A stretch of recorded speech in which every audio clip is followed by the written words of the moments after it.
오늘 시편 116편 강해입니다. 이 시편은 시편 기록자가 고난 가운데 있었을 것입니다. 그런데 하나님께 기도했을 때 놀라운 응답을 받고 기뻐하는 모습이 나옵니다. 축제 기간에 모든 백성들이 모여있는 성전에 달려가서 감사 예물을 드리고 또 성전들에 모여있는 백성들 앞에서 응답하시고 구원하신 하나님에 대해서 간증하고 감사를 드리며 서원하는 내용입니다. 그렇게 이해하시면 이게 무슨 말인지 이해가 되실 수 있습니다. 먼저 1절부터 4절은 고난의 기도를 들어주시는 하나님을 찬양하자는 내용이 담겨 있습니다. 시편 기록자는 고난 가운데 있었습니다. 고난 가운데서 하나님께 부르짖었는데 기도를 들어주셔서 감격하고 있는 모습입니다. 1절에서 뭐라고 했습니까? 주님께서 나의 간구를 들어주시기에 내가 주님을 사랑합니다 라고 찬양하고 있습니다. 주님께서는 시편 기록자의 간구를 계속 들어주고 계신 겁니다. 과거에도 들어주셨고 지금도 들어주셨고 그렇다는 것입니다. 그래서 지금도 계속 찬양한다는 것입니다. 2절은 하나님께서 시편 기록자에게 귀를 기울여 주시니 평생도록 기도하겠다고 약속하는 내용입니다. 어떤 상황입니까? 시편 기록자가 참 힘들 때 하나님 앞에 기도하니까 하나님이 가까이 다가와서 소리를 듣기 위해서 귀를 기울이고 다정하게 눈을 맞추고 그래 하면서 이렇게 공감하면서 경청하신다는 내용입니다. 그래서 다가와서 귀를 시편 기록자의 몸쪽으로 기울이고 가까이 들으시는 모습을 그림처럼 그린 것이 바로 2절입니다. 그래서 이렇게 고통 중에 하나님께 부르짖을 때 하나님께서는 다정히 다가와서 들어주셨다라는 것입니다. 3절에서 4절은 어떤 상황에서 기도를 했는지 설명을 하고 있습니다. 시편 기록자가 기도할 때 죽음의 올가미가 시편 기록자를 얽어맬 때입니다. 올가미가 뭐 하는 거냐면요, 사냥꾼들이 짐승을 사냥하기 위해서 땅에다 설치하는 것입니다. 예전에도 우리 집사님들 어릴 적에 부모님이나 오빠들이 이런 것을 하는 것을 본 적이 있을 겁니다. 올가미 같은 걸 놓아서 새도 잡고 토끼도 잡고 이런 것을 했습니다. 바로 그것을 말하는 것입니다. 죽음의 덫을 설치하고 걸리면 결국 뭡니까? 죽는 겁니다. 그 동물은. 그죠? 걸리기만 기다리는 사냥꾼의 모습 같습니다. 그 걸리는 짐승이 누굽니까? 바로 이 시편 기록자입니다. 시편 기록자가 걸리면 시편 기록자를 스올에 먹잇감으로 던져줄 것입니다. 스올이 뭡니까? 지옥이라는 뜻인데 그것을 의인화해서 사람처럼 표현해서 거기에다가 집어 넣는다는 소리입니다. 그런 긴박한 상황에서 절박한 상황에서 잡혀서 올가미에 걸렸습니다. 그래서 살려달라고 외칠 때 조금 있으면은 사냥꾼이 와서 올가미에 걸린 시편 기록자를 빼서 스올에다가 먹잇감으로 던져줄 텐데 그때 주님 간구합니다. 이 목숨을 구해 주십시오 라고 기도했다는 겁니다.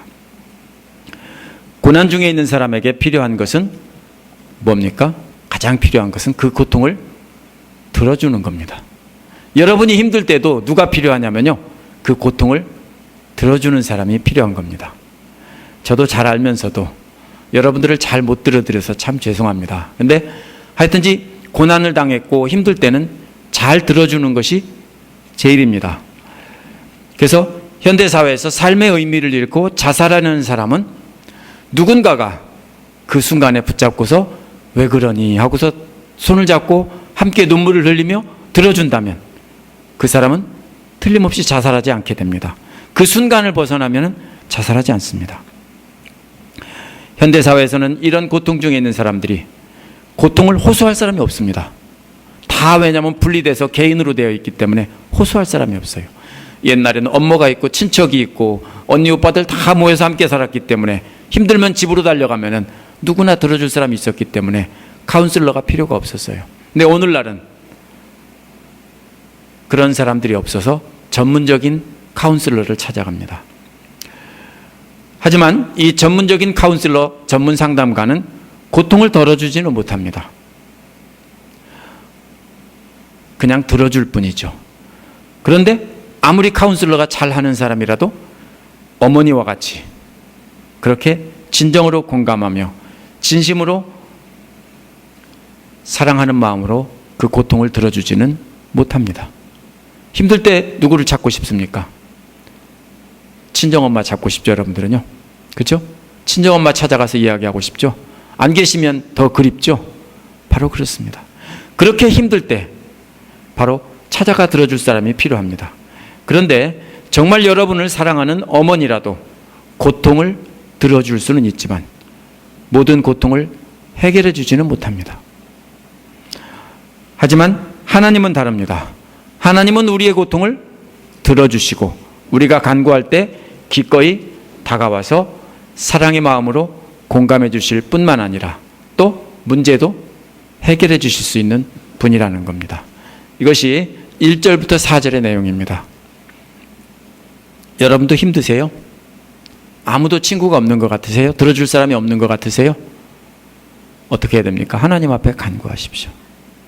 그럼 하나님께서 여러분 안아주시고 만져주시며 함께 눈물을 흘려주실 것입니다. 그렇게 기도하셔야 됩니다. 만약에 우리가 계속 힘들고 지쳐 있다면 뭐가 빠져 있는 거냐면 사실은 들어줄 사람이 없다기보다는 하나님 앞에 그렇게 내놓고 기도하지를 못하는 겁니다. 오랫동안 그것을 잊어버렸기 때문에 힘든 겁니다. 어떻게 보면 주변 사람들 때문에 힘들 것이라고 생각할 수도 있지만 사실은 뭡니까? 힘든 상황은 우리 살다 보면 항상 있습니다.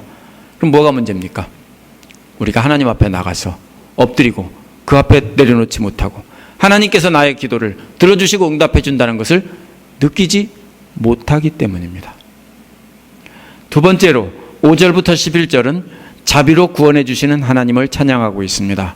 시편 기록자는 말할 수 없는 고통 가운데서 하나님께 부르짖었는데 5절에 나온 대로 그 이유는 은혜로우시고 의로우시고 긍휼이 많으신 분이기 때문이다. 이렇게 말했습니다. 그런데 은혜로우시다는 말과 의로우시다는 말은 사실은 반대말입니다. 은혜로우면 의로울 수 없고 의로우면 은혜로울 수가 없는 겁니다. 이게 무슨 말이냐면 은혜롭다는 말은 너그러이 용서해 준다는 말입니다.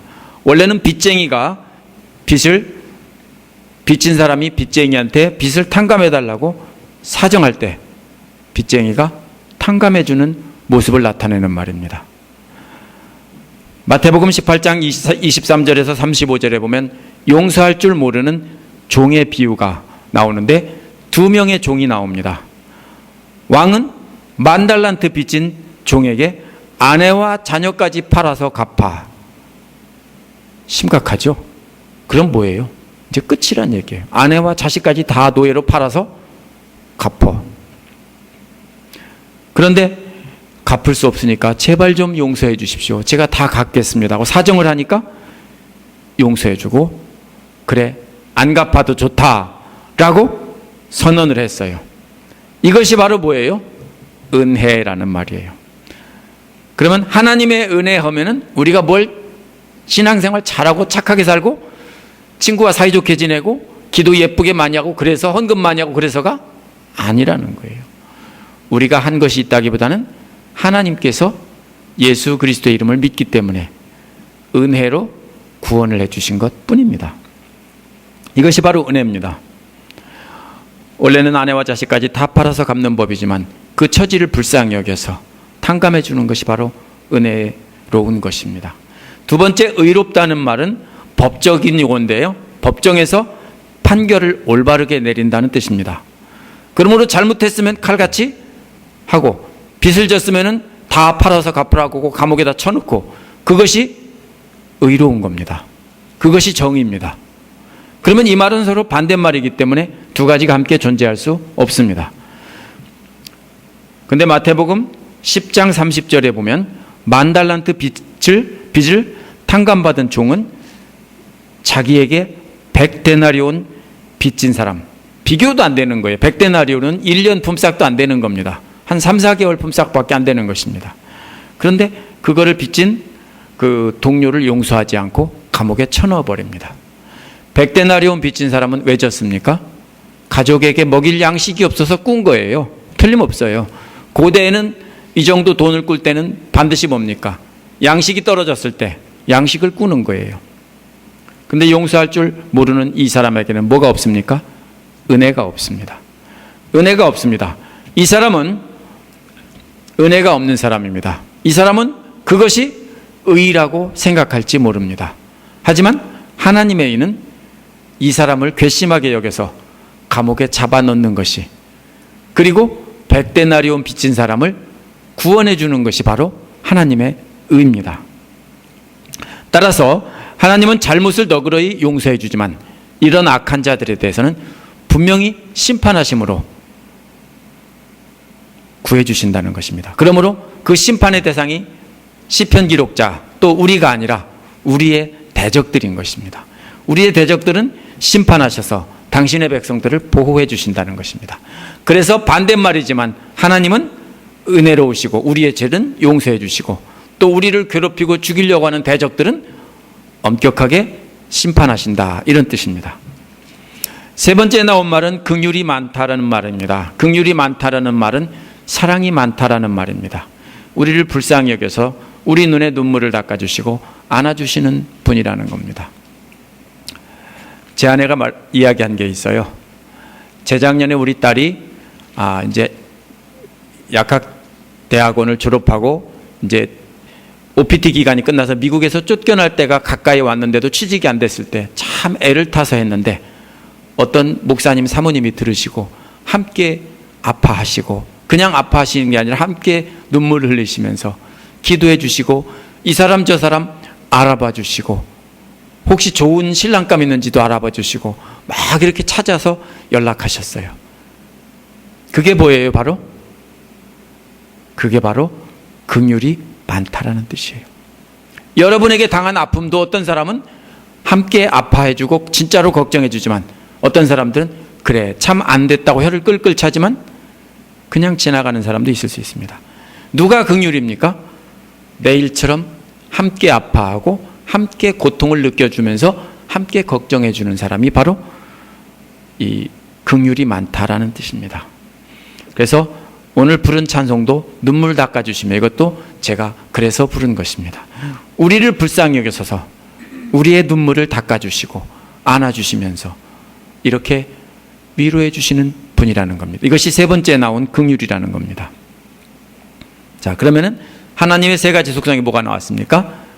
은혜가 뭐예요? 우리의 죄를 용서해 주시는 거예요. 그 다음에 의로운 것은 뭐예요? 악한 자들을 심판해서 우리를 구원해 주는 겁니다. 세 번째로 긍휼이란 뭐예요? 우리를 공감하면서 우리와 똑같이 아픔을 느끼시고 위로해 주시는, 눈물 닦아 주시는 분이시라는 거예요.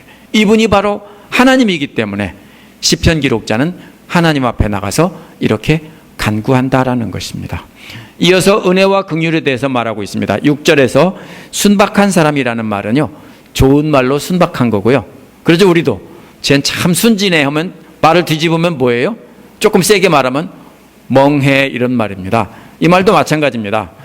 이 순박한 사람이라는 것은 자기의 인생의 문제를 해결할 줄도 모르고 방법도 몰라서 아무것도 할 수 없으니까 하나님 앞에 나가는 사람입니다.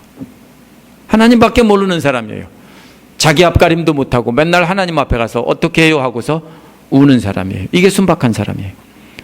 좀 더 강하게 표현하면 멍청이와 통하는 말입니다. 참 세상 물정을 모르는 사람, 야가 빠지지 못한 사람. 제가 그래요. 아닌 것 같죠? 미련 곰탱이라고 야가 빠지지 못하다고 맨날 혼났어요. 요령 부릴 줄 몰라가지고.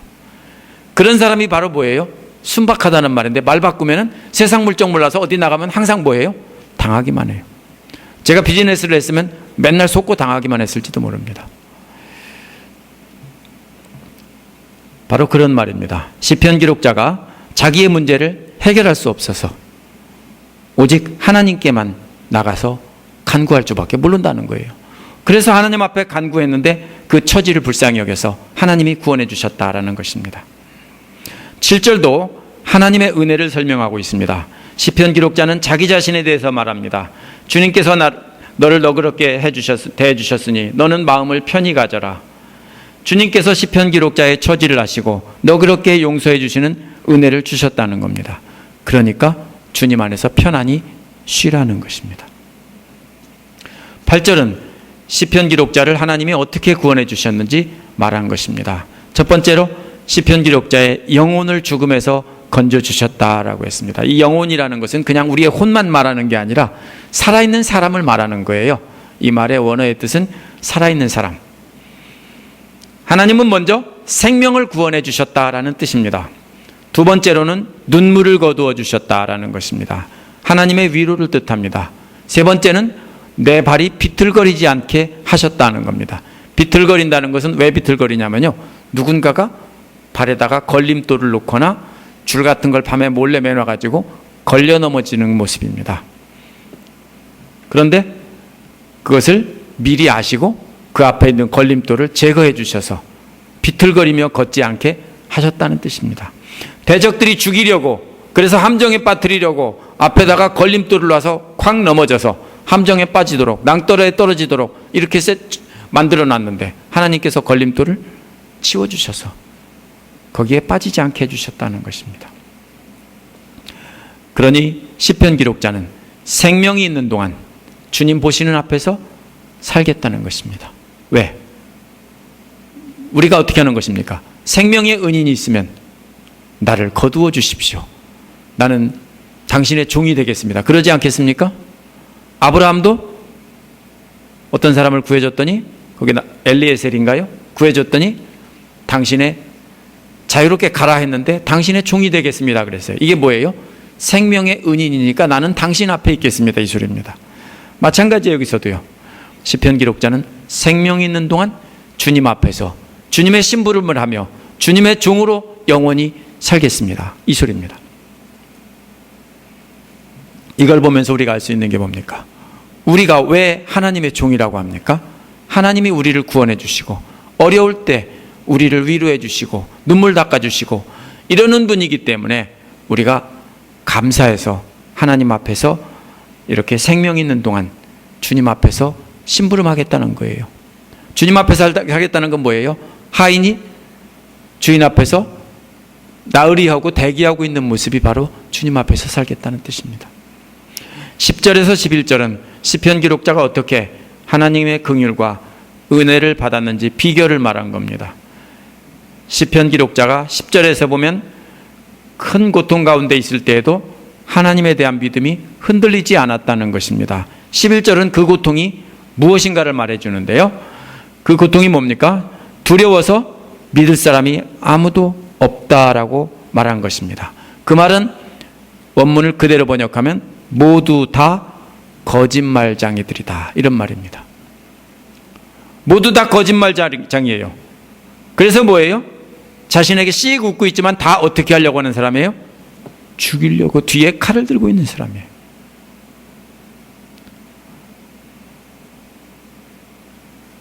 자기가 믿었던 사람에게 칼에 찔려 죽는 사람들이 역사에나 영화에 나오죠?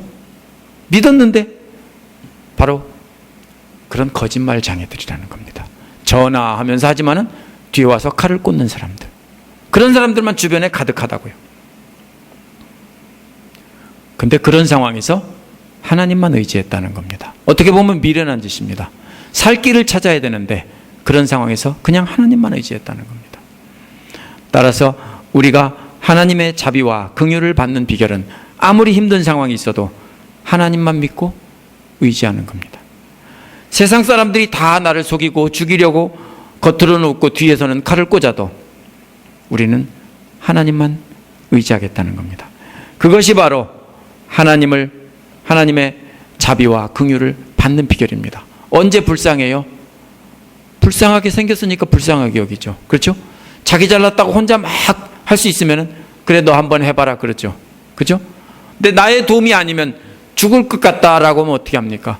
불쌍히 여겨서 품에 안아주고 드리지 않겠습니까? 그렇죠? 한번 예를 들어 봅시다. 어떤 강아지가, 큰 개가 씩씩하게 막 길을 반드시 가고 있는데 그 개를 거두어서 내가 불쌍히 여겨줄게, 그럽니까? 반대로 비는 쫄딱 맞은 데다가 뭡니까? 몸에 상처는 나 있고 쩔룩거리고 굶어서 삐쩍 말라서 발발 떨고 있다면 갈 곳이 없는데 해는 저물어 가고 있고 두려워 떨고 있다면 불쌍히 여겨서 거두어주고 털을 닦아주고 드라이어로 말려주고 이렇게 음식을 주고 하지 않겠어요? 그때 내가 할 수 있어라고 하고 으르렁거리고 대들면은 봐줍니까? 바로 그겁니다. 우리가 하나님 앞에 자비와 긍휼을 받는 비결은 하나님밖에 없습니다 라고 하나님을 의지하는 것입니다. 하나님밖에 없습니다 라고 바로 아무리 힘들어도 누가 뭐라고 해도 하나님만 바라보면서 하나님밖에 없습니다 라고 말하는 것이 바로 우리가 하나님의 자비와 그 긍휼을 받는 비결입니다.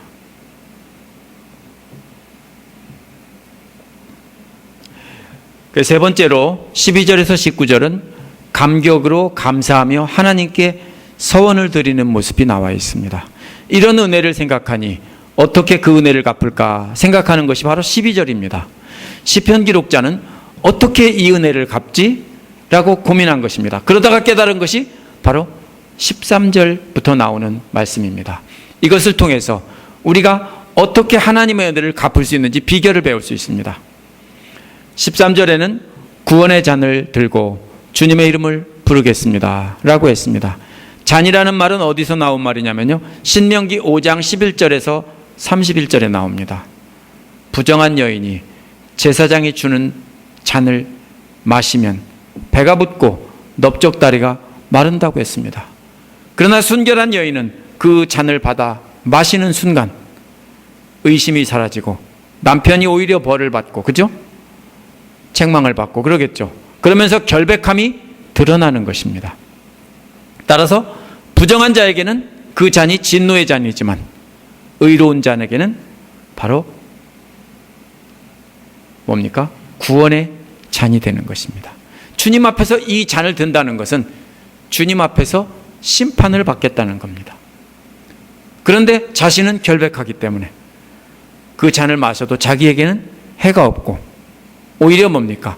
자신의 결백이 하나님 앞에서 입증된다는 뜻입니다.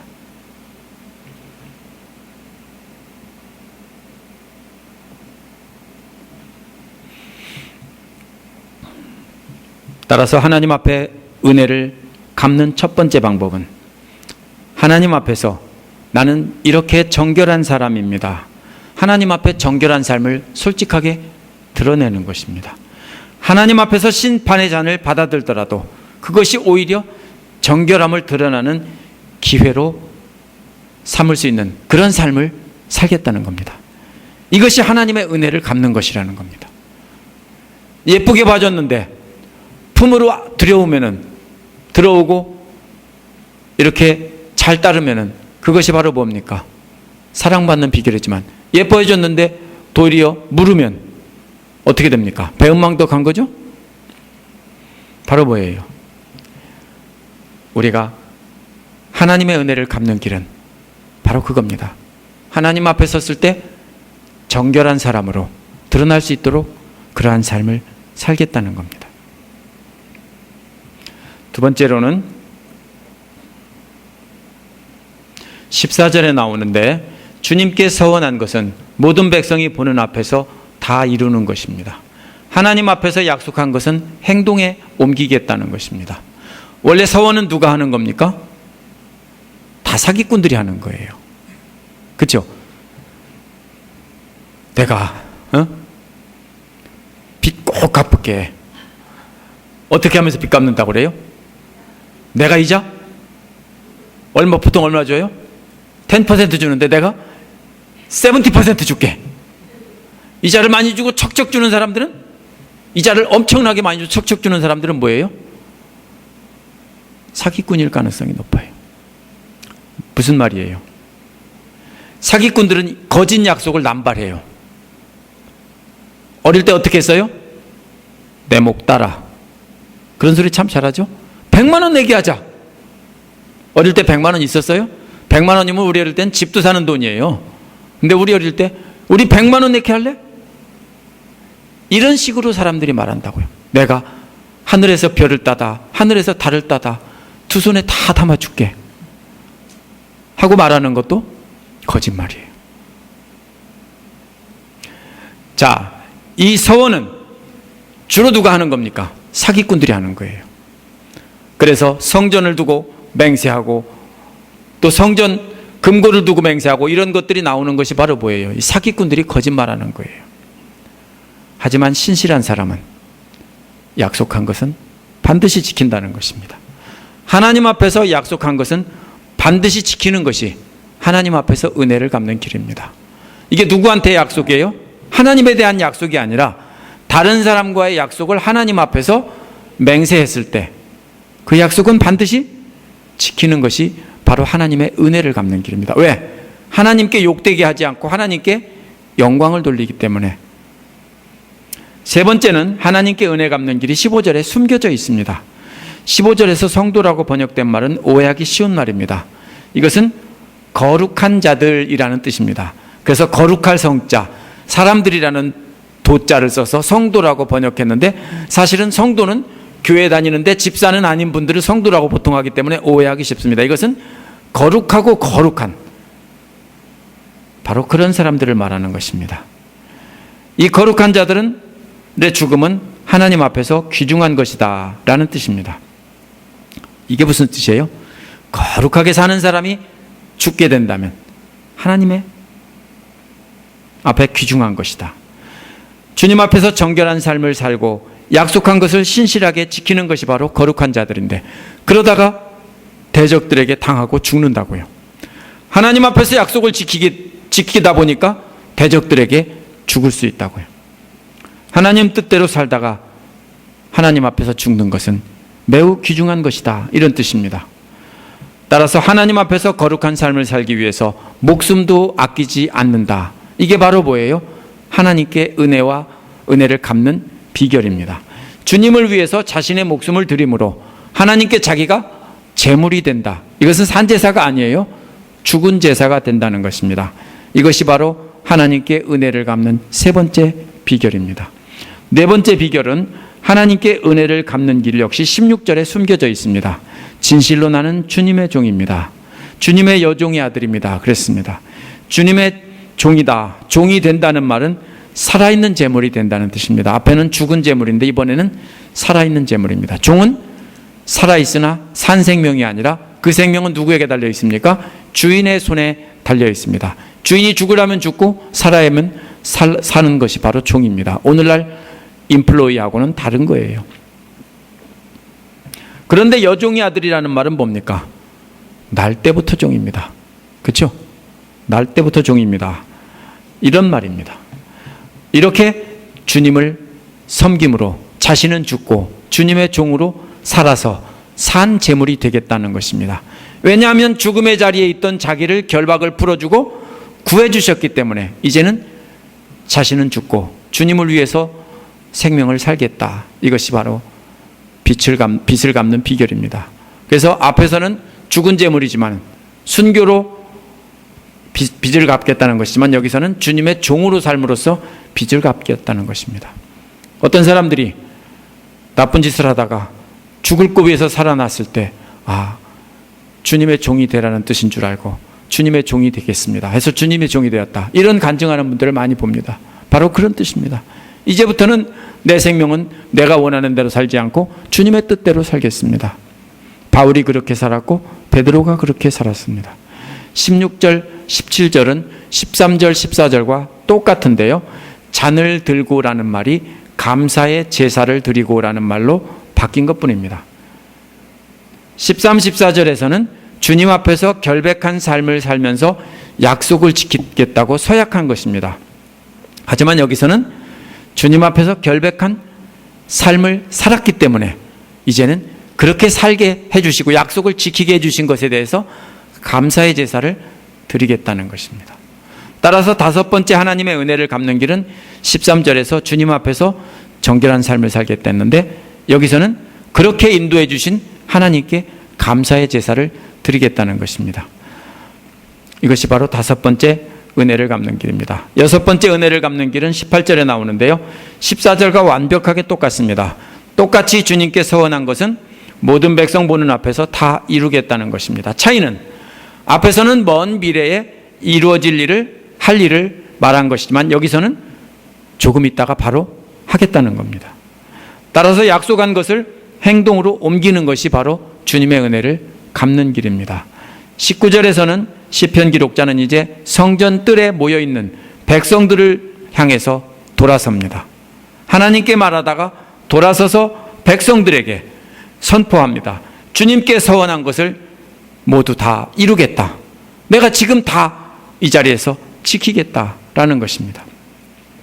시편 기록자는 하나님이 어떤 분인지 이제 시편 기록자의 자신의 경험을 통해서 확정이 되는 겁니다. 뭐와 똑같습니까? 요즘에 우리가 공부하는 하나님을 경험하는 삶에 나오는 내용과 똑같습니다. 오늘 말씀을 정리해 보면요, 116편 기록자는 자신의 경험을, 자신이 경험한 하나님을 함께 나눈 것입니다. 시편 기록자가 경험한 하나님은 자신의 부르짖음에 다정히 귀를 기울여 주시는 하나님이시라는 겁니다. 이 경험을 통해서 안 것은 하나님은 은혜롭고 의롭고 긍휼이 많은 분이시라는 겁니다. 시편 기록자가 경험한 것을 하나님은 시편 기록자의 경험을 통해서 하나님이 어떤 분인가를 다시 확인시켜 주는 겁니다. 하나님이 시편 기록자 때문에 그런 사람이에요? 아니에요. 하나님은 원래 의롭고 긍휼이 많고 또 그 은혜로운 분이에요. 원래 그런 분인데 그 하나님의 속성이 시편 기록자의 경험을 통해서 또 확인되는 거예요. 진리가 뭐예요? 초등학교 아이들이 실험을 하는데 원래 있는 진리예요. 그게 뭡니까? 보통 그런 실험 많이 해요. 산과 염기가 만나면 중성이 된다. 아이들이 실험해서 경험을 통해 답을 찾고 발견을 해요. 그러면 아이들이 새로운 과학적 사실을 발견한 거예요? 아니에요. 이미 있는 사실을 경험을 통해서 아는 거예요. 똑같아요. 마찬가지예요. 하나님은 원래 그런 분이에요.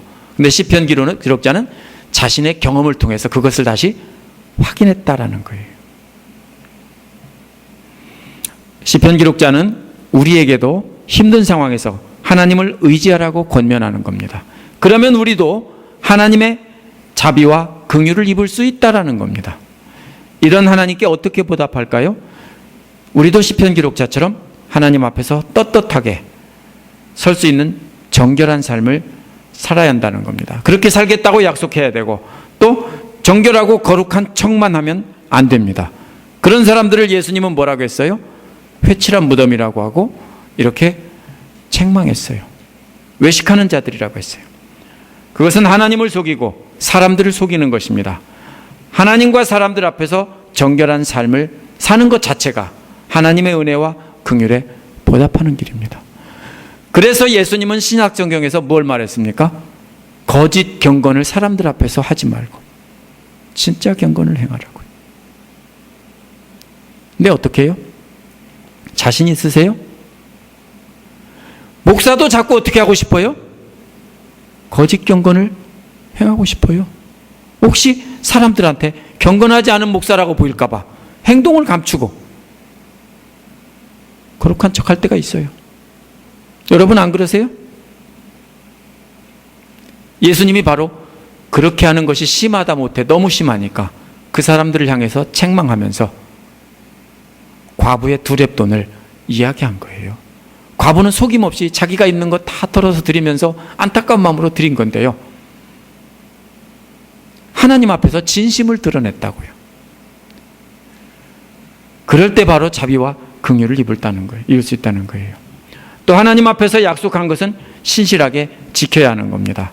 여러분이 어떤 마음으로 어떤 것을 하겠다고 하나님 앞에서 기도하고 약속했다면 반드시 지켜야 합니다. 얼만큼 약속을 지켜야 합니까?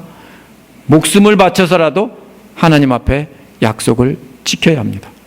이것을 뭐라고 말합니까? 우리가 순교라고 하는데 죽어서 제물이 되는 겁니다. 왜 순교합니까? 하나님을 부인하라고 하고 하나님을 욕되게 하는 일에 동의하라고 막 그런다면 어떻게 합니까? 거부하고 또 거부하다가 죽이면은 죽는 겁니다.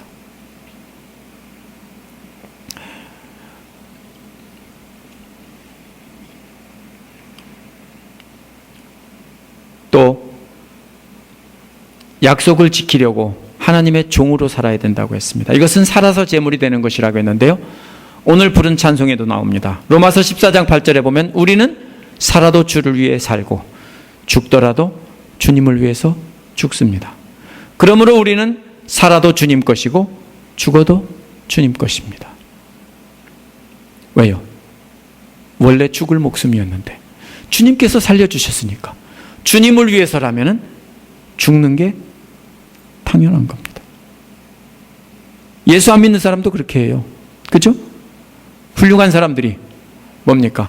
자기 생명을 구해준 사람을 위해서 죽거나 그 자식을 위해서 자기가 대신 죽어주고 구해줌으로 보답한다는 이야기가 있어요, 많이. 그건 세상 사람들도, 다른 사람들은 그렇게 해요. 그런데 우리는 우리 생명을 구해주셨으니까 이제는 주님을 위해서라면 죽을 수 있습니다. 또 살아서는 주님을 위해서라면 주님의 종으로 나는 죽이고 주님을 위해서만 온전히 살겠습니다.